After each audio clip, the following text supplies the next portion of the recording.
வணக்கம். TNPSC group 4 Tamil 9ஆம் வகுப்பு திருக்குறள் பாடப்பகுதியின் இலக்கண குறிப்பு அறிஞர்பொருளை பற்றி பார்ப்போம். முதலில் இலக்கண குறிப்பு. உலகம் இடவாகு பெயர்.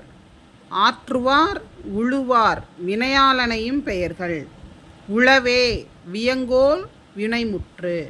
சான்றாண்மைக்கு ஆழி ஏகதேச உருவகம். இயர் குறிப்பு வினைமுற்று.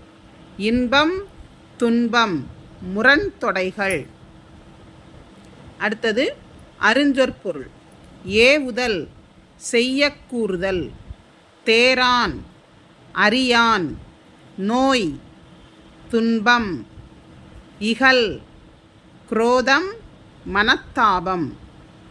பண்பின்மை குணமின்மை. பாரி பெருக்குதல். பகல் பகுத்து வைப்பது. அடுக்கிய கோடி கோடான கோடி.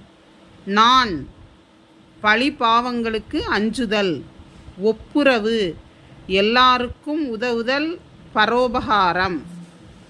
கண்ணோட்டம் தாட்சணியம். ஊழி பெயர்தல். யுக முடிவில் உலகம் சூரியன் சந்திரன் ஆகிய கோள்கள் இடம்பெயர்தல். நாணத்தக்கது பழியென்று அருவருக்கத்தக்கது வெட்கப்படுவது. சுழன்றும் சுற்றி சுற்றி. ஏர் உழவுக்கு பயன்படு கருவி. ஆணி அச்சாணி கடையாணி. தொழுவார் வணங்குவார். நன்றி. அடுத்தடுத்த வீடியோக்களுக்கு வாழ்க திருக்குறள் சேனலை சப்ஸ்கிரைப் செய்து கொள்ளுங்கள்.